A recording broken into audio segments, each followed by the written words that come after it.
So tell us, this film, you wanted to revisit your childhood, and can you tell us why you wanted to revisit this period in your childhood and make Me and My Moulton? Yeah, I think it was because I had strong memories from this part of my childhood. I think some of my first childhood memories are from this period. And I think it was also because I felt like I wanted to make a film that was kind of like an homage to my family, the way it was at some innocent stage in the past. But at the same time, I wanted to say something about relationships between children and parents, and how there is a gap between, you know, what parents think the kids want and what the kids actually want. Mm-hmm. You know, it's not a story about an unhappy childhood at all. No, yeah, absolutely I hope that not. comes across. Now this film is really charming, and so how do you make a charming kind of animated film, or what are some of the techniques to actually do that? I don't know. I think first of all you have to be a really charming director.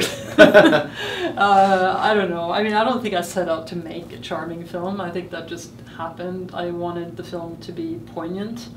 I wanted it to be funny.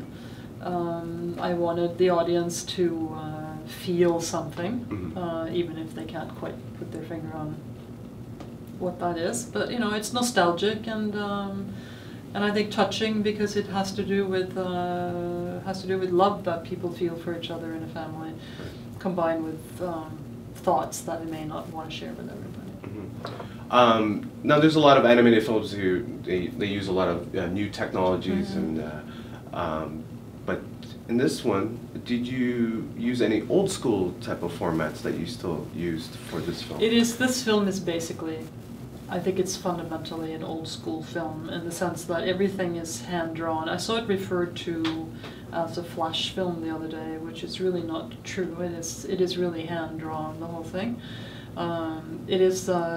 We do use digital tools for coloring and for compositing and things like that, but basically it's just sort of the digital version of old-fashioned animation that they did before they had any digital tools. We draw it, make the key drawings, we do the in-betweens, we time it, you know, we shoot it. So it's, you know, it's not a technologically groundbreaking film in any way. You know, it's not really about that. Now, can you tell us, like, there's a lot of short films nowadays, of course, are garnering a lot of attention in many festivals, such as the Toronto International Film Festival. Can you comment, perhaps, the growth of the attention towards short films nowadays? Well, I don't really know exactly what the reason for that growth is, but I think maybe I think there are more ways that you can show short films now. I think that must have something to do with it. So it's easier to have a short film exposed. It's not limited to just being, you know, getting some kind of bizarre slot on TV or by chance or by being screened at festivals. I think there are more screening opportunities possible, and I think the tools are available to everybody. So there is probably a lot of enthusiasm for making of short films out there that are now allowed to flourish because we have access to the tools. I think that is part of it. So tell us how it is to be selected here at TIFF, and of course for your film, and what kind of message you want to relate perhaps to your audience or your viewers?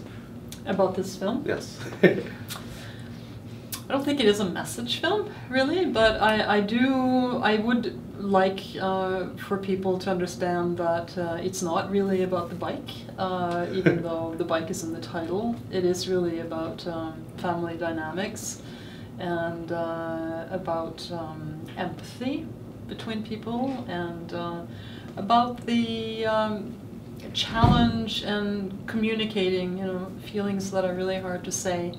Well, thank you so much for your time, and come talk to us again for any upcoming projects, and I hope your film does well here Thank you at very Toronto much. International. Thank you. Thank you.